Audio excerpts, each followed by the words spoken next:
So as y'all can see earlier, I got unloaded. Got some bad news though. Stopped by my buddy's work there in South Texas. Jacked the front end up, found out that the bearing on the driver's side front axle is bad. The reason it's bad news is because you can't find the bearings. I've called almost everywhere. Laredo, San Antonio, Austin, Houston, Dallas, Amarillo, Waco. I've went outside of Texas into Louisiana, Mississippi, Arkansas, Missouri, Oklahoma, New Mexico, Nevada. Yeah, nobody has them in stock. Nobody has them in the warehouse. They're all on back order with no timeline on getting them. So the bearings are this truck has a unitized hub assembly on the front axle, so it's not serviceable.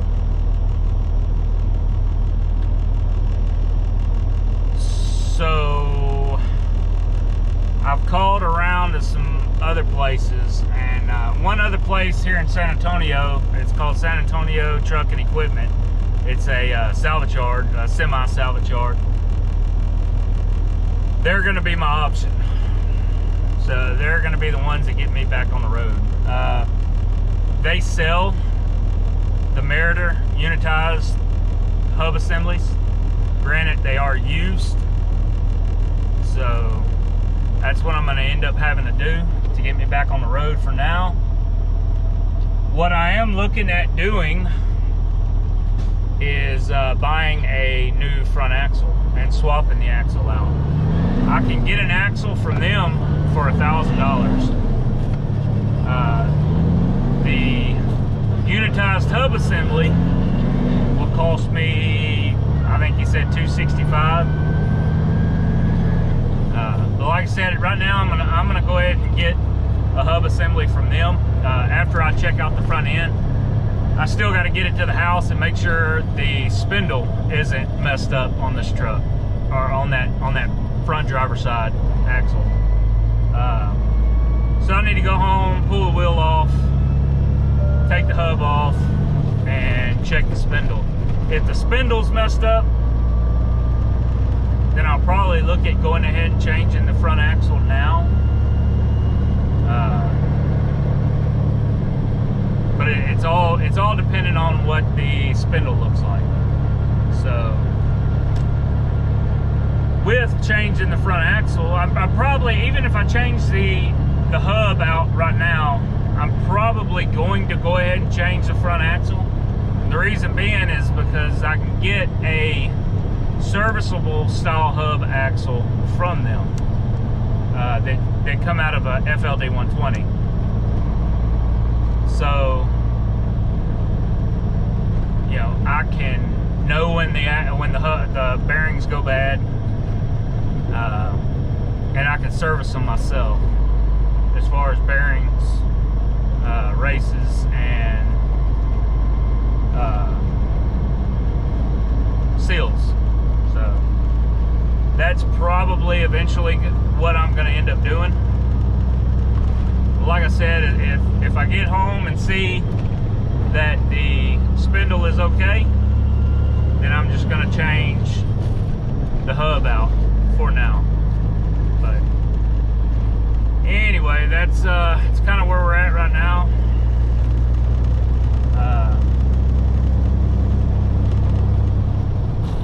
It's crazy, you know. So I say, you know, that's a downfall to owning an older truck, and it is, because you're always going to have things like that go out that you're going to have to replace. But in this time right now, you know, with the way parts are, I'm not the only one having to deal with this issue, not being able to find parts. Several of the dealerships that I've called are dealing or say other companies are dealing with the same issues. Trucks sitting in the shop for 2 weeks to 2 months, 2.5 months, waiting on parts. One of the big ones that they've said is the issue right now are, what do they say, NOx sensors are very, very hard to find right now. And then drums, brake drums. They say they can get brake shoes and the other brake components, but the actual brake drum, they're having a hard time getting.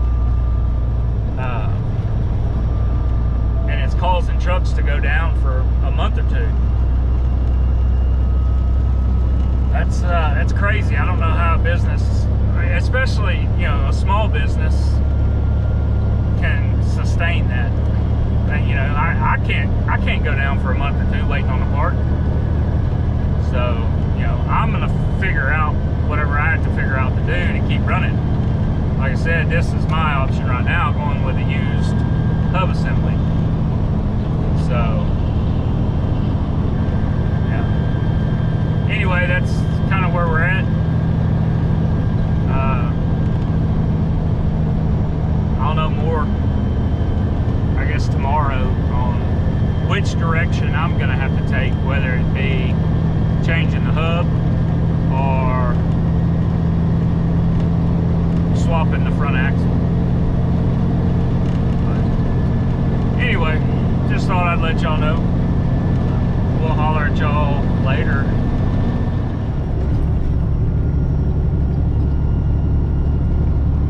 Good morning, everybody. How are y'all doing today? So I called San Antonio Trucking Equipment, my local, like, huge semi-salvage yard. They said they had plenty of axles, but they said, we'll sell just the hubs if you need just the unitized hub. So I was like, yeah, that'll work. You know, and I'll probably swap the axle to the serviceable style hub in the future. But this will get me back on the road for now. They are used, but they're in good shape. So, from what I could tell. So, I went up there Friday and picked up 2 of them. So I had a spare. Like I said, I went ahead and picked up 2. I'll keep a spare under the sleeper. That way, if for whatever reason I have another one go out, I have one on me, and I'm not having to search for one again somewhere else other than here. But I am taking the truck down to a local mechanic right now that's 9 miles down the road from the house. I have him swap it out, that way everything can get torqued right. Because my torque wrench only goes up to 250 foot-pounds. So, and there's some higher torque values that need to be reached when changing this hub out. So, I think I have found me a good mechanic though. 2 older gentlemen here in Hondo, B&B Diesel, right behind Mummy's feed store. So they, I asked them, I'll stop by there Thursday, and talk with them about it, and they were like, yeah, just bring it on in, we'll swap it out real quick. And I was like, how much? What's the time frame on that? And they said, oh, it'll take me not even an hour. I was like, okay, what's your hourly rate? They said $95 an hour. I was like, golly, that's way cheaper than the dealerships. I need to keep my mouth shut. He was like, nah, no. He said he can't bring himself to charge what the dealerships are charging. That's why he's still at $95 an hour. So seems like some good people, so we're gonna let them swap it out real quick, and then we'll be ready to roll. Today is Monday, so we'll be ready to roll tomorrow. But anyway, that's where we're headed now. We'll see y'all here in a minute.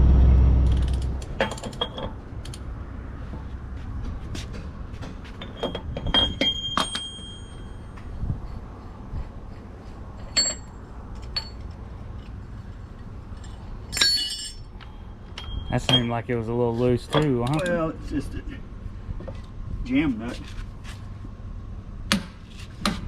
That's 350. That's pretty. That was pretty smooth.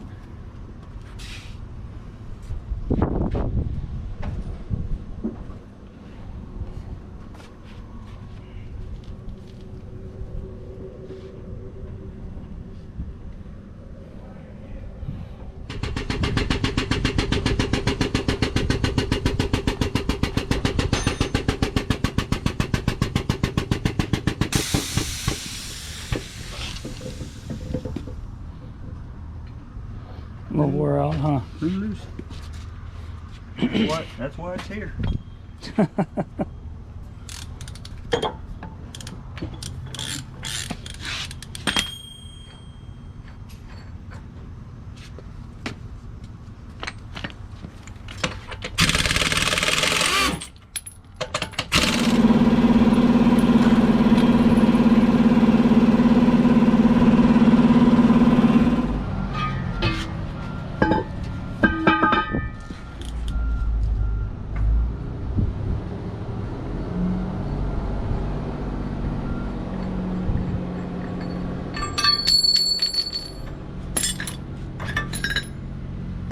That. That's a new one? Yeah, it's right there. Oh, okay.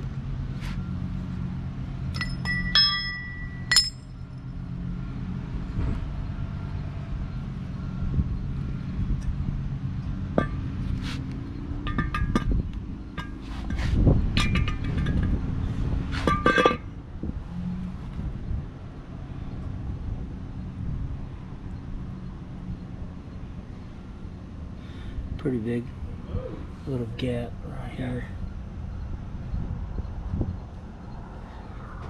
How much space is between them?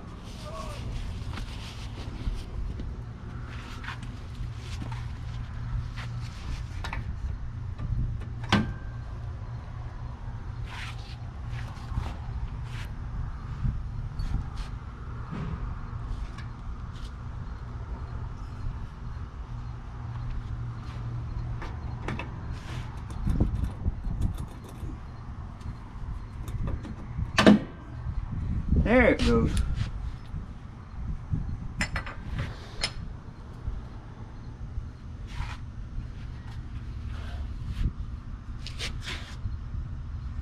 Do not adjust bearing in play. Do not service hub and bearing system. Refer to blah blah blah. Wheel nut torque. Inner is 5 to 7 and outer is 2 to 3. Well, the outer wasn't no 2 to 3, but the inner was 350. Which wasn't 5 to 7 either. Yeah, that's what I was thinking. They were up around like 600 foot-pound. Well, my torque wrench only goes to 6.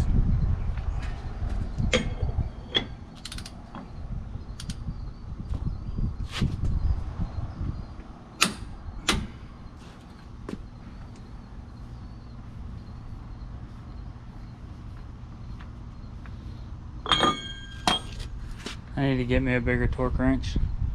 Mine only goes to 250. That's kind of why I wanted to bring it here. Well, if you wanted to do it yourself, you could have rented this thing for 50 bucks. I joked with a guy one day. I said, you know, I'll overhaul that engine for free. But I said, it's $8,000 to pull this bastard out of a box. And he's looked at me for a second. So I'm just telling him, or, you know, minus parts. I said, like $3,800 to do the overhaul, but I said, that part's free. When I got to pull that 3/4 inch torque wrench out, I've had enough of that shit. And this M11's not even bad, like a 3406, there's 26 head bolts and they're torqued to 330. The ISX Cummins, like that bastard standing up in there, Yeah. they're 300 plus 90 degrees. And they tell you to use an impact on the 90 degrees, and it's all that son of a bitch wants. Yeah. They are just absolutely insanely tight.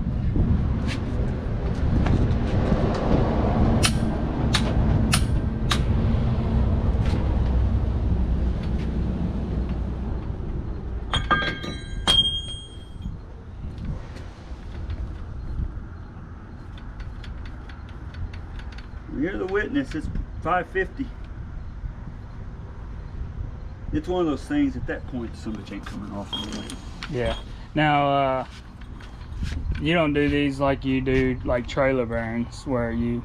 No, that's why it's all unitized. You put this shit on there, tighten it down, put the tire back on. I was talking about as far as the torque rating. So like on a trailer, you torque it up and then you back it off, and then... Like, it all depends. This thing's got spacers in it. So, and that's why they torque them so ungodly tight. Just everything, you can't do nothing with it. Yeah. You put it on there, you tighten the shit out of it, thing spins like a top. On a trailer, when you got dual bearings, and even if you're going to these Pro Torque bearings, so the Pro Torque bearing will tell you to go to 100 foot-pounds or 200 to seat all your bearings. Yeah. And so you tighten it, you sit there and spin your hub, Yeah. get everything tight, then you back it off, and I think you're supposed to, just say for conversation, you torque it to 100 pounds, and then the nut has tits on it. And they tell you, depending on your thread pitch or what part number your nut is, you back it off to this setting, or you go to 100 foot-pounds, and then you back it off a quarter of a turn or an eighth of a turn, and then you put your little serrated snap ring in there. Yeah. The whole thing is, if you ever lose a wheel bearing, it starts to seize up and it's going to spin that nut. It don't make a shit about that little lock collar. It's going to spin that with it. Yeah. The nuts are just there to keep everything on. That's all there is to it. Personally, I just did a trailer brake job for a guy, S-cams, S-cam bushings, wheel seals, one set of bearings, reused the other 3 sets. It had the Pro Torque nuts on them. I torqued the 3 that were used bearings to 30 foot-pounds and put the snap ring in it. They want you like right at 0 on your end play and preload, and it's bearings loosen up. That's all there's to it. Your wheel bearings on your drive axle, they loosen up. When they wear, you get 500-600,000 miles on it, wheel seals go out because your bearings are loose. Yeah. 90% of the time. So I torqued those to 30, then the one wheel that had the brand new bearings, I torqued it to 40. Every one of those nuts, when I took the lock ring out, all 4 wheel ends, just undo the nut by hand. And it's like they loosen up. That's just the nature of the beast. And I know what they tell you to do in that book, and it's like, so the old dual nuts, like this setup, you would torque the inner one to 30, put the lock washer on there, put the outer nut on, and just tighten shit out of it. Well, that effectively shoved that inner nut in even farther because it pushed it to the other side of the thread pitch. Spin the wheel. So the wheels will spin. Like when I used to work for Mummies years ago, the shop was up front. I was taught back then, you know, you could feel the play if the bearing was loose. And so you snug that nut up, and we'd usually try to get it close to 0, and then you put the jam nut on and tightened it. Don't know what the preload was. Then we started going to 20 or 30 foot-pounds, put the jam nut on it. So you put everything together with the wheel assembly, the whole dual wheel, and you spin it, and it might coast 1 revolution. Once you put oil in it, then it might coast about 2, because it got rid of some of the friction. And I always tell people, so your front end might run a little warm when you first put bearings on it, or a new spindle with new bearings. If you get out with a heat gun, that batch is going to be hot. But you can't physically hold your hand on anything that's over 130, 140 degrees. Yeah. You can't do it. You count to 3 or 4 and it's burning you. The oil don't care, the wheel seal doesn't care, none of the rest of it care, and the bearings will loosen up. And the last one I did for a guy about 10 years ago, told him, I said, just run it. I said, when you get out and check it, bastard's gonna be, we put a right spindle on a Volvo. And he called me up and said, man, brother, that thing is hot. I said, Roy, it's gonna be hot. I said, give it about 8,000 miles and it'll start calming down. And it was summertime, so it was hot. Shit, like 3 days later, he called me. He's up in freaking North Dakota or Michigan or somewhere. He's like, well, you're right. Said it took about 6,000-7,000 miles. And he said they're both about the same temperature. Yeah. I said that bearing will loosen up. You know, it's funny with this bearing going out. I have a infrared gun, infrared thermometer that I shoot all my hubs with every time I stop at a truck stop or something like that. So I pretty much know what all my hubs are supposed to run at. Correct. Depending on temperature outside. Correct. But like on today where it's what, 65, 70 degrees out here. Barely. Right now it is. I could shoot that front hub and it would be running around 115-ish. Well, with this one going out, I never got any heat out of it. Yeah, because it was so damn loose. There was no preload on it anymore. And you think there's so much friction because the bearings are bad. It's kind of the opposite. They're just so loose, there's nothing in there building heat. I think the hottest I've seen my front hubs were like 135 over in Coachella, California, when it was 120 degrees outside. Now my trailer hubs, they'll get up to around, like when I was over there with it as hot as it was outside, I was seeing like 150 to 155 on my trailer hubs. But as far as the hubs here and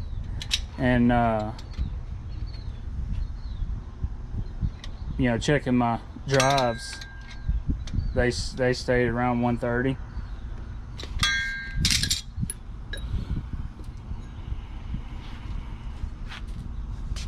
What they put on there, I'm not going to clean all of it out because I don't care if it's snug. Usually those things, once you break them loose, they just unscrew.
What's going on, everybody?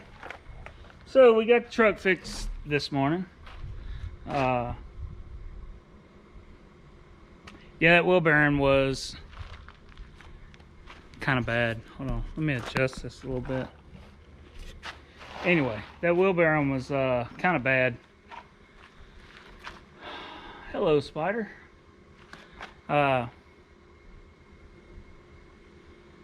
So, like I said, we got it fixed. So hopefully no issues out of that. It is a used, I think I've said that before, a used wheel bearing I got from the salvage yard. Again, like I might have mentioned, that was my only option. Because with the national parts shortage, there's a lot of people waiting on things. So as you can see, I have a spare one. This is it. This is what's called a unitized hub.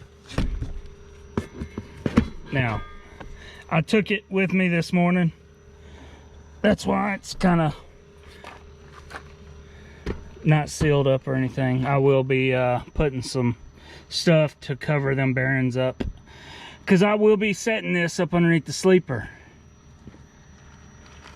So with this hub, you can't do anything with the bearings, supposedly. I mean, I've heard of people changing them. I haven't seen it, but yeah, you got the bearing, and then this little spacer deal right here. I don't know the exact name of it, but that's all one piece. Now, when I was having the ABS issue, it was because of the bearing. So what it does is, let's see if I can get this in here. All right, so here is the ABS sensor right here. That ABS sensor rides right on top of this, I think it's called a tonal ring. Let me go over to this other one and I'll show you what it looks like. I'm currently in the process of cleaning out the truck. This, hold on, this thing's so heavy and bulky. Bear with me just a second. All right, so this right here is what I believe is called the tonal ring for that ABS sensor. So with the wheel bearing going bad, basically this wheel was doing this, going down the road. And what it does, like someone mentioned in a previous video, commented, I don't remember their name, but what it does is that ring right here ends up pushing this out, creating a gap, which throws the ABS code on or inside the truck. So that's why I was getting the ABS warning light, which I know now for in the future, if I see an ABS light, I'm gonna stop by a shop, get the front end jacked up, and check the wheel bearings. But something else we found out. So when we jacked the truck up initially to check the bearings, we obviously seen that the bearings were shot. But what we couldn't see is that the kingpin has some play in it too. It's not terrible. It's not really bad. It's just got a little bit of play on this this front driver's side. So talking with Brett, my mechanic, this morning, he said, man, just give me the, I have the axle number, the serial number and the part number wrote down in my book. Generally, whenever I work on something on this truck and I get a part number, I have a book that I write that part number in. Plus a lot of other part numbers that I have written down that I haven't yet. It's kind of like a, I guess, a wish list. So yeah, I have all that written down in the book. So he's like, man, give me the part number off that axle, and I'll call my guy, see if I can't get you a good deal on some kingpin kit, which would change the kingpin on the driver and the passenger side. He said you don't have to change them both, but it's better if you do. That way you start out with you know, new kingpin on the front axle, on the complete front axle. We'll holler at y'all later. Y'all have a good one. Stay safe out there.